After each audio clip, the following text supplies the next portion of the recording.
What's up, y'all? I'm Dodge, and this is the Social Butterfly Project. I am an introverted girl that's honestly sick and tired of her own. I'm at a stage in my life where I realize that I live so much inside of my head that I'm no longer living in the present. I'm no longer living here in this moment. And it's to the point where I'm not living the life that I actually envisioned for myself. And to be honest, I hate that for me. And if you're like me, I hate that for you too. I'm tired of constantly living in my head and never actually being present here. I want to be here. I want to be here.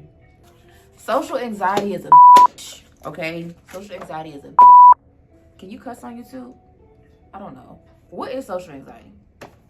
What is social anxiety? So Google says that social anxiety is an anxiety disorder that involves an intense and persistent fear of social or performance situations. So let me put it in Dodge terms, okay? Social anxiety is overanalyzing or overthinking things. Social anxiety is you creating a bunch of what if scenarios, and they're always negative. What if I fail? What if I don't do good? What if I blah, blah, blah, blah. Shut up. Let's talk about how social anxiety is holding you back, because you know it is. Like, you know you're capable of so much. There's a certain life that you want to live, but you aren't living it because you have the anxiety of the social. You have social anxiety. So let me be serious, because I'm so unserious right now. And that's the problem. I have social anxiety because I feel like I'm awkward, and a lot of times I just be like, what if people think I'm weird? And it's just like, so what? What if they think you weird?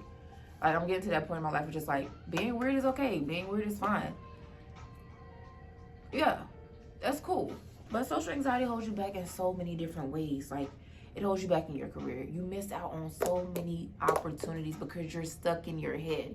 You literally talk yourself out of going after your goals, going after your aspirations, going after any opportunities. You find out, oh, there's an audition for this, and you tell yourself, I'm not gonna get it anyways, so why audition? You talk yourself out of playing the lottery because you're just like, oh, I don't win anything. You talk yourself out of putting them in them little raffles. You know, where they be like, oh, you can win a car. You don't even do those because you be like, oh, I don't win nothing. You don't know. You could have been the one that day, but you talked yourself out of even putting your name on there and just sticking the little thing. There's no risk. There's no cost. You literally just gotta write your name, fold it up, put it in a box. But you talked yourself out of that. You miss out on genuine connections.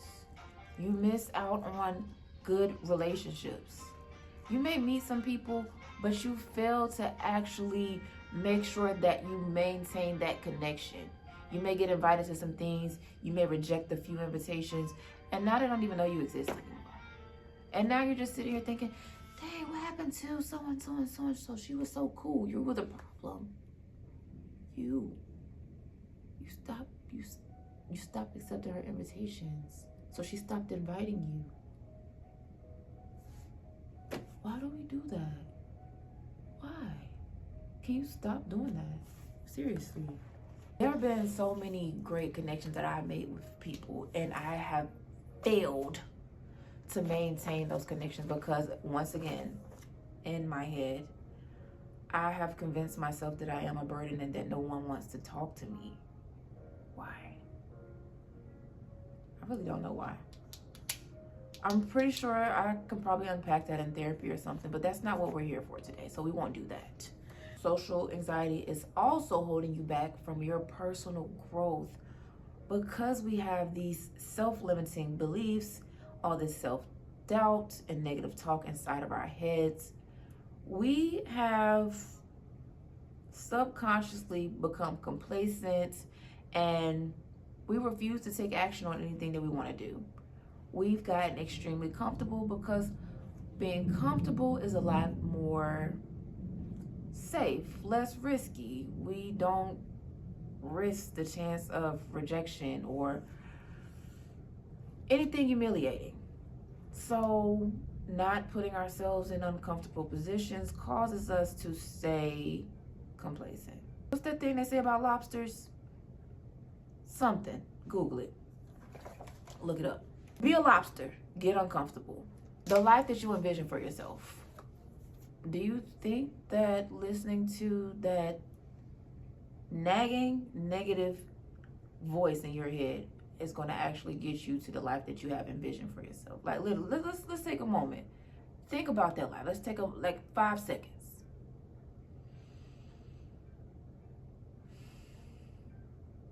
Now, how are you supposed to get there if you're not doing nothing to get there?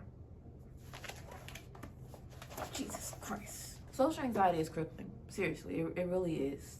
It inhibits us. Is that the word? Inhibits? I believe so. It inhibits us from actually acting on our goals. Because again, like I said before, our inner monologue is telling us things that aren't true, and for some reason we're believing them. You are good enough.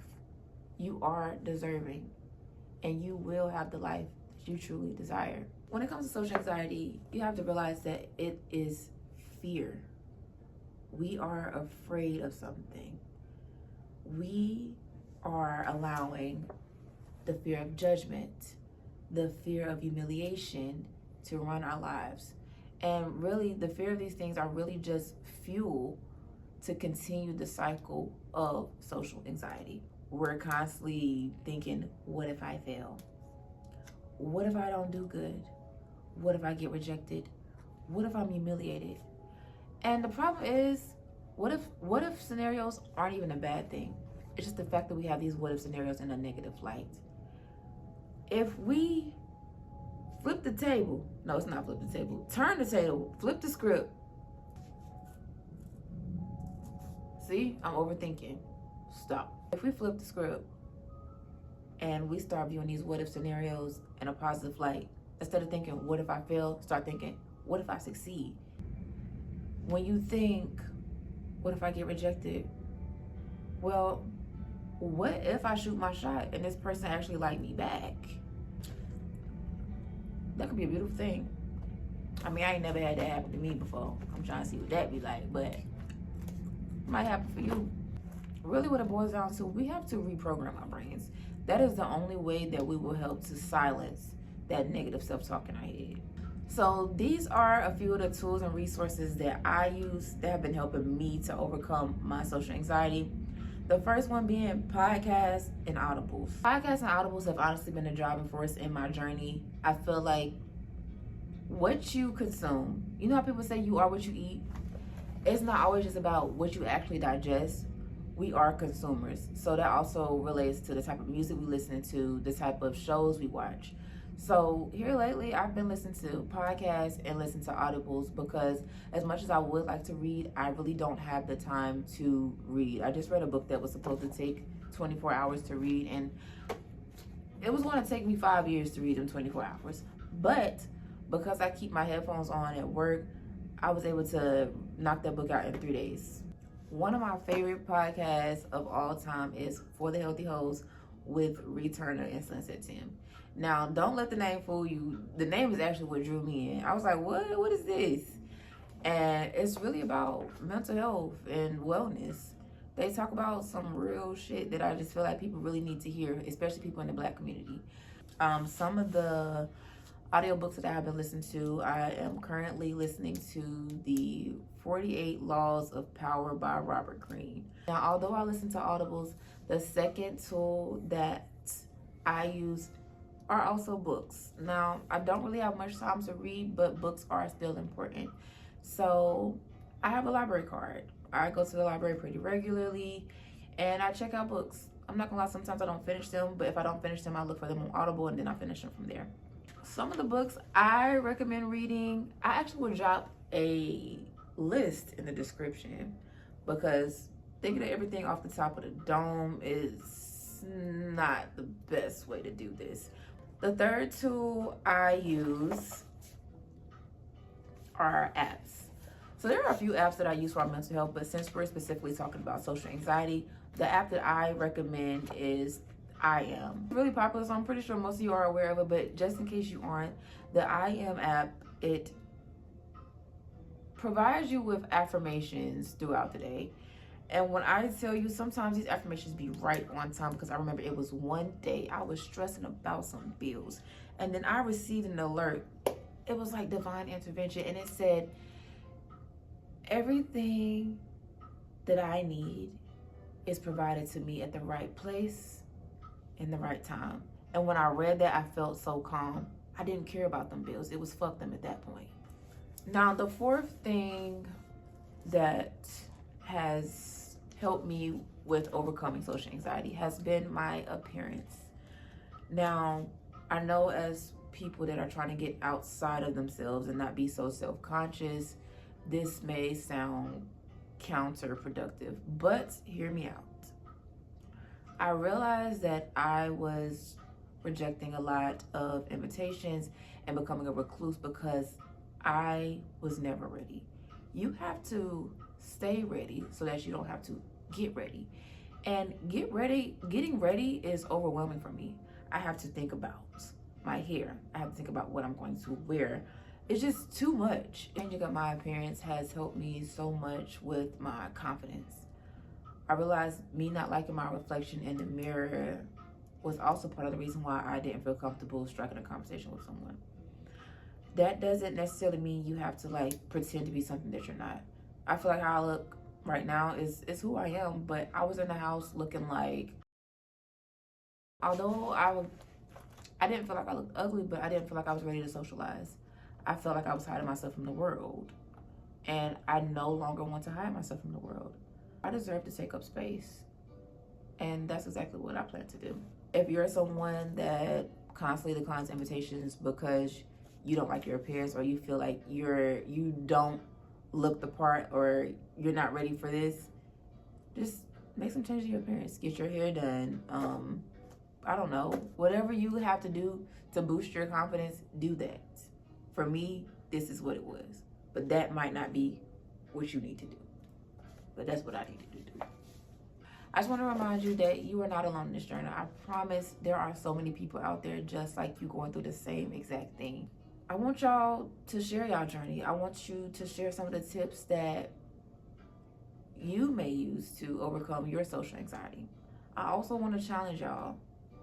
I want to challenge you to take one step starting today, not tomorrow. I want you to take one step today to overcome social anxiety. And I'm just going to give you an example of some things that you can do. Let's say you go to the gym and all you do is put your headphones on, keep your head down, do your little 1-2, and you dip. I want you to change that today. Today, I want you to go to the gym and talk to one person, even if it's just the staff. Just say, hey, how you doing? Engage in small talk. Get to know somebody today. Let's say you work at a company that has a large amount of employees. You don't know everyone there. Talk to somebody new during lunch. Just go to their table wherever they're sitting. Hey, can I sit with you? How your day going? Do something like that. I am praying that you understand how deserving and worthy you are. You deserve the life that you envision in your head. And the only way that you are going to get that life is if you get out of your head and actually take action to achieve those goals and to achieve that life. So again, thank you for watching. Like and subscribe to this channel if you enjoyed this conversation. And also share this with someone who also may be overwhelmed with social anxiety. I'm looking forward to sharing this experience with all of you, and I'll see you in the next video.